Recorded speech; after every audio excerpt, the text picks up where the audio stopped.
Nightlife Kennel. Curious, since our withdrawal from Afghanistan, have y'all seen a significant decrease in service members' purchases? Like how much of your sales go to active duty use compared to years past? No, we haven't, because that's not our focus anymore. Our focus is end user, the end user. We don't do any large orders. We don't chase that. We don't do really purchase orders. We're turning municipalities away all the time. They're like, hey, we want 5,000 fucking of this. We want 1,000 ass pouches. I'm like, sure, we'll do it, but we're going to send you a payable invoice that you're going to pay. As soon as you pay it, we're going to start it. We're going to deliver it in 30 days. Well, we only do 90 days terms, or we do that. I'm like, we're not going to do it.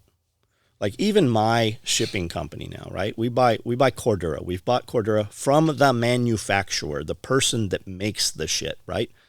A lot of people that kind of get into this business have this perception that Cordura comes from a lot of places. There's a lot of places you can buy Cordura. It comes from one place, for the most part. One place, no matter who you're buying it from. My mill said, hey, we don't have multicam. We're not going to have it till November. So in November, I'm like, cool. You guys got Yep. No, we don't have it. We're oversold. We're not going to have it till January. So I hit up this other company that says they have Cordura. I'm like, hey, you guys have Cordura ready to ship? He forwards me to my fucking company. They're just a middleman who don't even touch this shit. They just do some marketing, right? Mm-hmm. And that's how most of this shit is. So where was I fucking going with this? Significant decreased service members. So we don't really chase any of this shit. So my point is, when my Cordura comes in, we use one of 3 shipping companies, semi-truck companies, but usually we try to get one of them. They are even calling us now, and they're like, hey, we're bringing you, 6 rolls of Cordura. We'll be here tomorrow. Will you be there? Will you have a check? We're like, yeah, we've had a check for you every week for the last 15 years since we've started having Cordura come in on semi-trucks. We've never not had the money. And the deal is that people aren't able to pay the shipping. They don't have the $500 or $800. Everybody is worried about the next person down the line not paying them. And we're seeing that happen with municipalities. There's a lot of places that are not fucking paying. So if you can pay me in 30 days, you can pay me right fucking now. Mm-hmm. And that's what we're doing. So everything we do is direct to consumer. We don't have any middlemen. We have people buy our product at full retail, wait to get it, and then sell it for more to people who don't want to do business with John Willis, or I was mean to them, or I don't want to wait for it. That's fine. Somebody waited for it. Yeah. So that's kind of where we're at. So no, it didn't affect us. Years ago, when I saw Oakley start putting metal products and branding on stuff that kind of looked military, I said, that's what we need to be doing, because when you sell gear to SEAL teams, you can sell 1,000 of something a year to 1,000 dudes, and then you can sell some to some wannabes also. But that's 1,000 guys. If I'm gonna build 1,000 of something, it's gonna fucking sit here, right? So I'd rather build 20 of something and have people that want that shit. Because my bottleneck again is manufacturing right here. That's where we're at. So no, it has not affected us. Has it affected other people? Yes, I see people that we would have said competitors, right? They're out of business. They're not fucking there. Like they are chasing business. You don't see any paid advertising from us. You don't see any of that shit, because I don't have a volume of shit sitting here that I need to sell. So, Mr. Greg, what? Before you move on, I have to switch. Just go ahead. The battery. Turn that off for me for a second. Nicole, we did a live with Ed Hubble the other day, and we were talking about preppers. They always want to do these things, but they don't have fire extinguishers. They don't know how to use a fire extinguisher. They've never extinguished a fire, and they've got these fire extinguishers sitting there that if you really pulled them, they wouldn't even extinguish. Yeah. Right? You can put fire alarms up. They come with 123 batteries, right? They have a 10-year battery life in them now. Mm-hmm. You buy them for $30. Low O2 sensors, stuff like that. And Nicole's like, I don't have any. She just put one up, like right after the show. She put a couple up. It went off the other night, and she had a propane leak in the house. Oh, wow. She's like, so we didn't die. Oh. Shit. Okay, well. Well, I still have it. I was recording it. I just wasn't sure if that was for this or not. No, we can do it. Yeah, put it in. Okay. Mr. Greg, what's the one piece of gear you can't stand making? What's the one piece of gear you enjoy making? What's the one item that has sold the most? What's the one item that you'll never stop making? Amanda, John, what's your personal favorite? You have a misunderstanding of how this is. John doesn't sew a whole lot of products. He sews like his like the war bags and stuff. He sews those, and then he does a lot of pre-sew, and then like wallets and stuff like that. But So he doesn't like to do repetitive. I don't like to do anything that I have to do, number one. If I have to do it, I don't want to do it.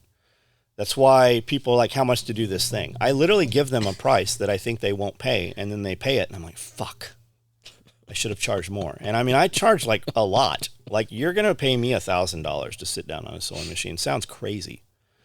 People stand that I could sit on a sewing machine my entire fucking life for $1,000 an hour. It makes no sense. But there's always a dude that will pay. You just have to find that dude. And usually you find that dude by hurting somebody's feelings, and he goes out and talks about you, and then fucking for every dude talking, there's 1,000 people watching. And 5% of that 1,000 people are like, this guy must be the best. Everybody hates him. They're talking about him, and they can afford it, and they will pay a ridiculous amount of money to get you to do what you don't want to do. And that's how life is. And if you don't have that, you have the wrong fucking customers. You just need better customers. Now, I like to build new things, and I like to build things that I want. I want to build new shit, and it's hit it, quit it, on to the next thing. Once I've built it a few times, we're going to cut patterns. I'm never going to build it again. I'm going to build it. I'm going to build a sample that's in a bunch of mismatched colors so it stands out and it can't be sold and it can't be misplaced. And that's the one I want. That's how it works. Here it is. Here's your sample. Here's your patterns. Here's your cut list, and we're going to produce them. So I sew when I want to sew. I'll go a few days and not sew at all, and then I'll sew an entire fucking weekend.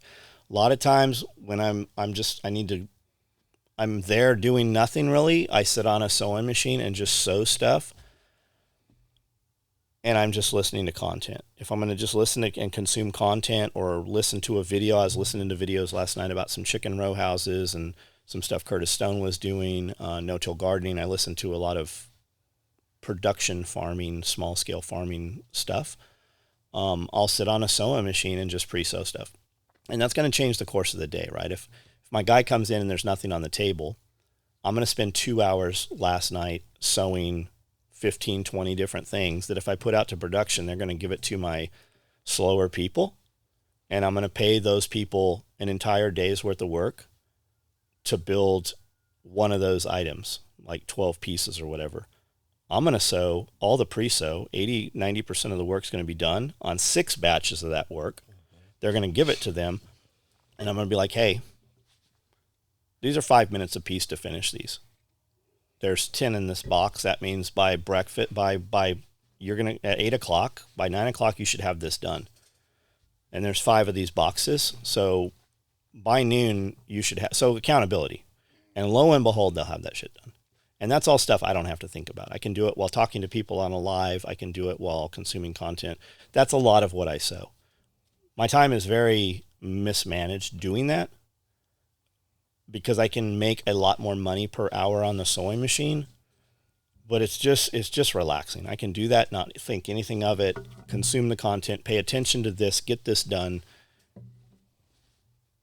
So that's one of those things, like make sure your time's making money. That is a huge mismanagement of my time, but that's also kind of my free time. Like if I was when you're sitting on a couch doing whatever you're doing, watching TV, I'm listening to my TV right here, and I'm producing a lot of work, and I'm going to have $1,000 worth of product done Monday morning because I sat there Sunday night for 2 hours.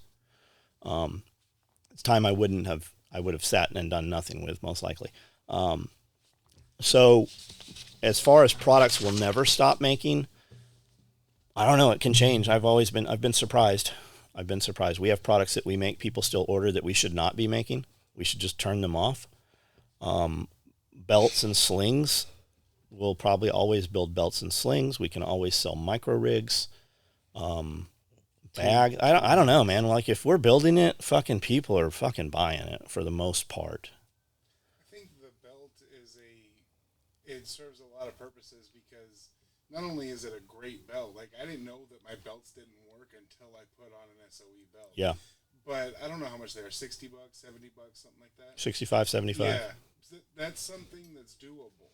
Yeah. Somebody who wants to buy something that's useful, they can buy that belt, and it'll be the last belt they'll ever have to buy, unless they want to change sizes or something. It's a good gateway drug. Exactly. Yeah. We get a lot of guys that are like, I'm really hard on my gear. I destroy all of my stuff. That's the customer I don't want. Because for instance, right, if we do 1,000 belts a week and we have 5 guys that are like, this doesn't fit or whatever, like, that's a you problem, right? But if I got a dude that's showing me a pile of gear that's destroyed, he, for the most part, he's doing something to it, right? Yeah.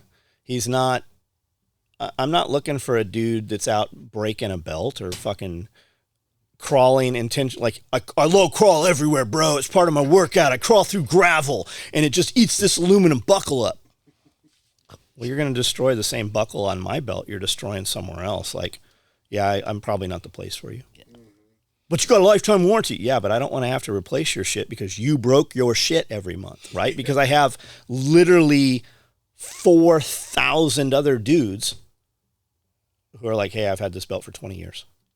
You see it all the time.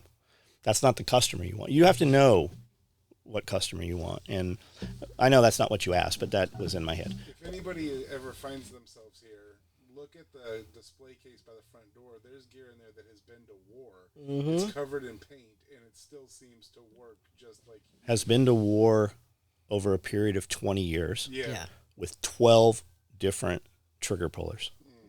Past the same pieces of kit. Literally been deployed with a SEAL, handed to a recon Marine, then went to a MARSOC Marine in multiple fucking deployments. Yeah, and you can't, if you're doing something harder than those guys, then you're doing it just to destroy. And that's what I'm really hard on my gear, bro. Hey, will you send me some stuff to test? No. It was already tested. Maybe you've heard of them. Navy SEALs, reconnaissance Marines, Force Recon, SOTG, Stay Platoon. 8541s. Like, I don't need your bullshit. Mm-hmm. And some of these guys actually believe it. Oh, yeah. But you don't have, what are you going to do for me? You have 100 guys on your YouTube channel. Mm-hmm. Steve, I would like to know, like, what type of satisfaction or how you feel when you post what I call positivity and give someone a push video, because I myself have said several times years ago, when you and Scully answered my question, you pretty much saved my life. I was ready to give up, just curious. Thank you in advance. Steve, the truth is, a lot of times I make those videos and I go back and there's no comments on them. And I'm like, why am I fucking bothering to make these videos? And every time I say that, there'll be 5, 6 of us standing around. I'm like, man, we're putting a lot of money into this and there is no fucking return on it. And every time I do, lo and behold, I didn't see this video right here. I didn't see this comment until right now when I just read it. Your comment right here is why I do these videos. It's you guys. And it's like the universe, God, whatever it is. Every time I'm like, I don't know why the fuck I bothered to do this, right? I could get a lot more shit done not doing this content stuff. And then the universe or whoever fucking sends me this message right here. This is why I do those messages. Literally, that's why. I posted a video yesterday. I thought it was pretty good on YouTube. Looked at it 4 hours later. There wasn't a single fucking comment on it. I didn't see but 2 comments on it this morning when I went back and checked it. No fucking comments. Is that because lazy motherfuckers, 1,000 people saw it and nobody bothered to comment on it? Or is that Instagram? I don't know. But you are why I continue to do those things every day. Nightlife Kennel. With all the roof square footage, do you have solar panels or plan to cover the roof with them? I do not. And we are set up perfectly for solar panels also. I haven't looked really seriously into it. You see all these, you can get solar panels for free. No, you can't. No, you fucking cannot. You can finance solar. Yeah, you can do that. What is the payoff, right? I have a lot of electricity in this building. I have 10 circuit boxes in the building, something individual like standalone panels. All commercial shit. What would it cost to solar this building? I don't know the answer to it. 60 grand would probably about do it. 60-ish thousand in panels and some batteries and stuff. I can do a lot of shit with 60 grand right now. We did a lot of shit with 60 grand instead of solar panels. Should we do solar? Yeah, we should. We haven't done it. I just haven't looked real seriously at it. You want to know about solar panels? There's a lot of guys that have done it. A lot of people have that know a lot more about it than I do. I don't have a real answer. Do you have any, Nightlife Kennel, do you have any plans to implement beef or hog raising on the compound, or do you plan to source from a trusted ally in Shithead family? We can't do cows here. I got 10 acres. I can't grow enough grass. You need an acre of grass does 2 rolls, 2 round bales, maybe 3 if you're pushing it and you manage it right. I don't have room for cows. Could we do pigs? Absolutely we could. We don't eat a lot of pork. My freezers are full. I got a buddy. I mean, we can drive to his place in 15 minutes. He's got 550 cows that drop babies every year. Scully's got a dozen cows. I mean, we have cows all over the place. I got a friend that's got hundreds of hogs right now. My sewing machine mechanic came in here yesterday and gave me 20 pounds of hog sausage, breakfast sausage yesterday morning. We produce enough chickens. We got enough rabbits. We could trade. We could bring them in. If society collapsed, we've got some property where we could run pigs. We could contain them. We could do all that shit. We just haven't needed to. It's just, it's one more thing that has to be done that keeps me from being able to leave the property. And right now, having the small animals and doing them like we are, I can leave for a weekend and the people that are here can easily take care of this shit. We have a whole fucking cow in the freezer. We haven't eaten any of it. And we have sheep. Yeah, we do have sheep. We've got some sheep. Philip Strother, what are the top 5 or more pieces of equipment or priorities needed to start raised bed gardenings? The truth is, you don't need shit to start raised bed gardenings. Grow them on the fucking ground. I do raised beds, elevated, because I don't want to bend over and weed and pick shit, right? I want to just walk out, and when I fly the drone, I want a nice, scalable, everything in rows, looks like Legos, right? You don't have to have none of that shit. You just need some soil. And you don't, why are you doing raised beds, right? Like, people do raised beds because their soil's not good. They're going to bring it in and put bag soil in it. Cool. But a raised bed is way more work compared to growing in the ground, because now when you go to tarp it and you go to edge it and you've got these edges and you've got to fucking stay conform to this size and you have to break it down to move it. That's cool if you're just growing some veggies that, you know, you just like gardening. But if you're really going to produce calories, you need to do them in the ground. That's the real answer to it. And I didn't know this either. Mike from Easy Peasy podcast, he does raised bed gardenings. He goes into rich soccer moms and sets them up, and he'll even come in and maintain them and weed them and stuff, depending on how much you want to pay him. And he said that when you get off the ground, because I have my at waist height for the most part, like right at my waist is where my soil is. I use these carts. These carts we were using started off as $69. They're $169 now. We've got about 50 of them probably. You have to water them a lot more because they're high. The heat is up here. When they're closer to the ground or on the ground, they don't dissipate as much moisture. Yeah, so that's also something to think about. And then raised bed gardenings, I have them over gravel, and I don't want the seeds that growing in the gravel, so we're constantly, you know, dealing with grass. We're moving the carts. We're torching the grass that grows or the seeds that came out from last year that's growing. And a lot of it is for appearance. If society collapsed, we wouldn't be growing a lot of volume in these raised beds. We would till up an area. We'd take a ton of chicken shit and compost and till it in, even though, no till gardening. And the best thing you're going to do for your garden this year, you did last year. You're gonna put that stuff in there, and you're gonna silage tarp. Silage tarping is gonna restrict light, or you could even use clear. You could decimate everything with clear plastic, and there's some debate as to whether it even matters if it's black or clear. But what it's gonna do is it's gonna raise the temperature and the moisture, and it's gonna germinate those seeds, and they're gonna come up and get no daylight, and then they're gonna die. And all those weed seeds that were in that soil, it's now dead. So you don't have to contend with the weeds, at least not nearly as much. So you need to do that for a few months, preferably 6 months even. And while you're doing that, you can put in leaves and manure and compost and it'll break all that down. But it's also going to, the temperature and the moisture, it's going to germinate those weeds. They're going to come up and they're no longer there, at least until next year when they blow in. And when you put that bed to bed for the fall, you're going to do the same thing over again. You're going to really reduce 75-80% of your labor input struggling with weeds and contending with them if you silage tarp. And it doesn't have to be huge. You can get huge ones. And then the row house. Like, we have the row house. We've never grown a crop in the row house. We've pushed stuff in there. We really stunned sheer total utter neglect, right? I have those raised beds. There's carrots in them. When we went and bought every plant start we could get when COVID started, because we thought, oh shit, this is real. Like, we got to lock down, right? We're going to have to produce food. We put everything that held soil, we had plants in, right?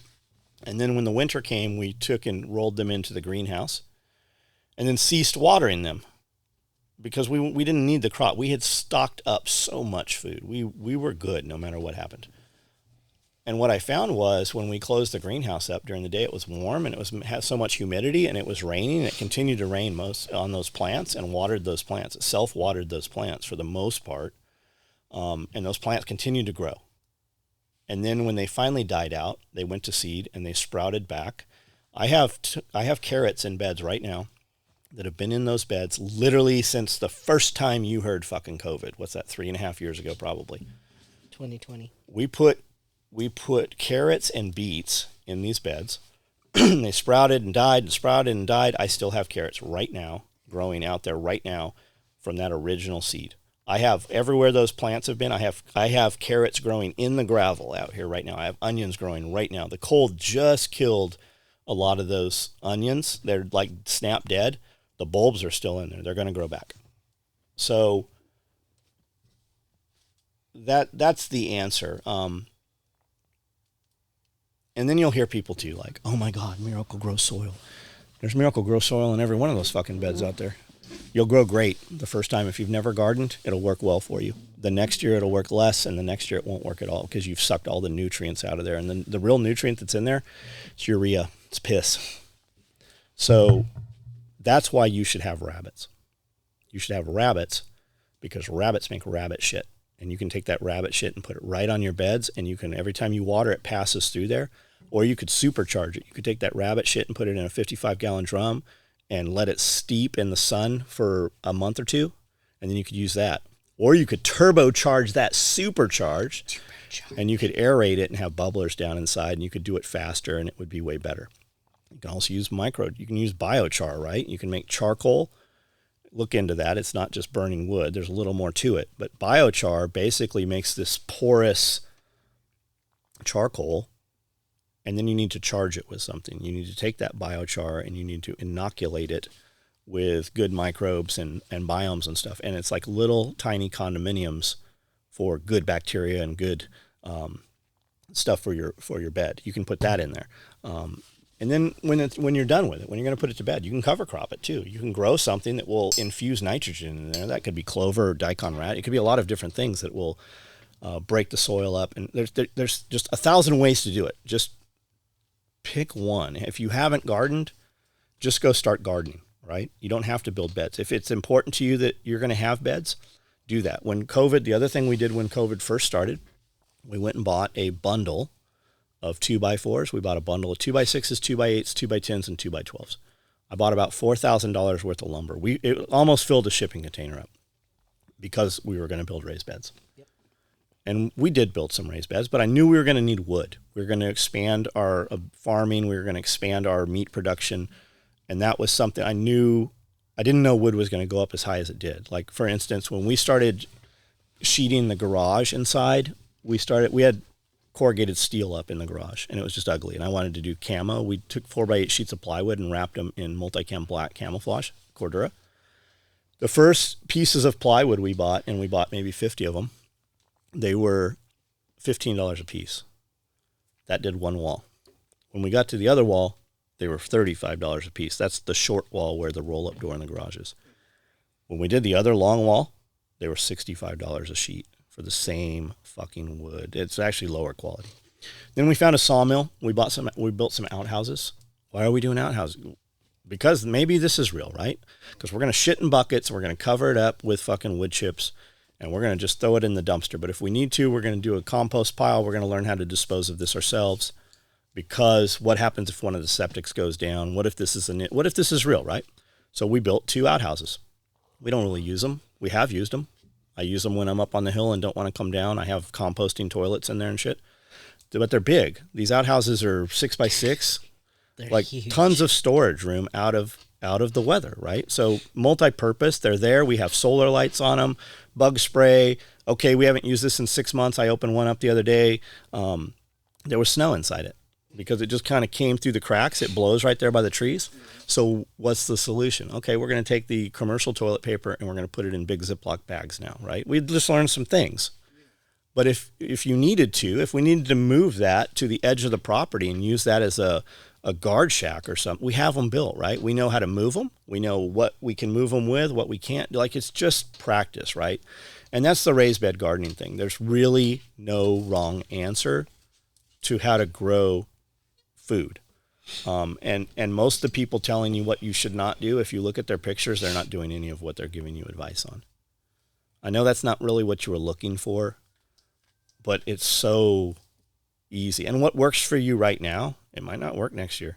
Like, you just need to start doing it. Just start trying. And we can have more conversation if you ask me more specific questions, for sure.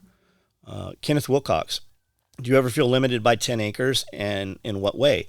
Looking at relocating, but unsure how much land, wanting rabbits, chickens, horses, garden, and good size shop.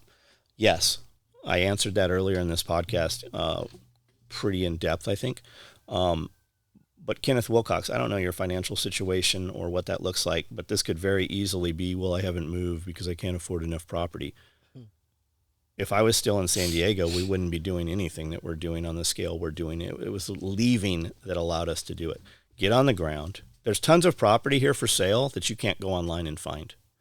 You're going to buy your best property and expand your property by building relationships. You have to be here for them to sell it to you.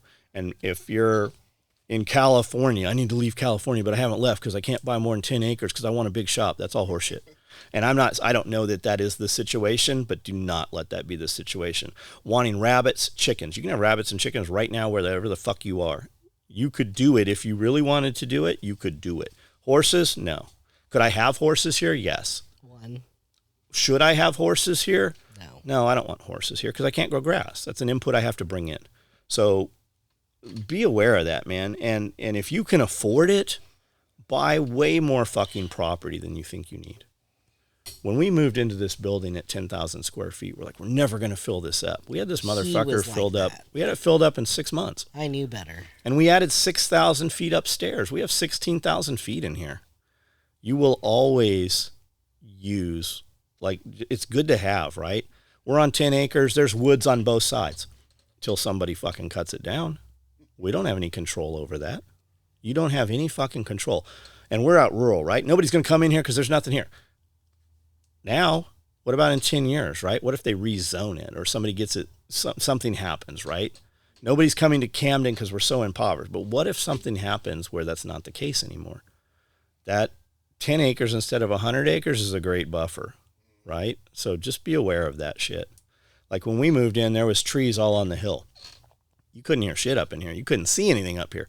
Fucking power company came in a couple years ago and cut all those trees down. Now you hear the semi trucks every time one crosses over down the road. And then they came in and cut all these fucking pine trees on my hill out front and left all that fucking debris and everything sitting there. Now I see every time headlights go by at night, if you're standing on the front corner there by the dumpster, you see those headlights. I see them on my security camera, so it always catches my eye if I'm sitting there. Now it sounds like there's big rigs in the parking lot all the time. Yeah, oftentimes I think there's a big rig in the parking lot. And they're like, we cut these down because the power lines. Those are my goddamn power lines. They don't leave my property. They literally come on my property. If I lose power, only I lose power. And they came in and cut them down. They just want to be able to see on the property, I think. I don't know if that's the case, but we can definitely put a big fucking wall there. You guys ever see that house in Waverly that has a billboard in front of it? Like, so there's a house. It's like a regular house, and there's a front yard, and just off their property is a big billboard for drive-through restaurant Sonic. And I always thought, like, that's probably like, why doesn't the owner just build a billboard right in front of that one on Right. their land? Well, they and then sell probably it to someone paid else? him or Yeah. whoever they bought the property for had a right of way there already That's- for yeah, residual. it just seems like one of those things. Like somehow, like with the trees, like they might Yeah. want to see in here, so they're just going to do what they want. You know? And that's what I've always said, right? Uh-huh. Okay, so we'll just let bamboo go. Yeah. I haven't. Had I 3 years ago, we'd probably be pissed off we did, but if they cut it down, we'd be good, right? Mm-hmm. We knew where the property line was when we bought it. And we said, okay, if this lady ever sells it or gives it to somebody else or something, because we weren't able to get it. It just wasn't going to happen. We should have put trees. I say that all the time, man. This was really the first year that we really put trees in this year. I should have been putting trees in every year. Like if somebody's like, what would you tell me if I was buying property? I'm like, put in fucking trees. Even if you don't want them, put in fucking trees. Let them start growing, thin them out. You can always cut them down. But And if fences. fences and trees, yeah, fences. Everybody's like, how do I take care of my animals? How do I and keep my dog predators in my yard? and fences? And it sucks. I literally have more money in fencing than this fucking property cost right now. But once you have it, man, and if you ever go to sell it, holy shit, it fucking ups the property value greatly to somebody that knows what it is. Try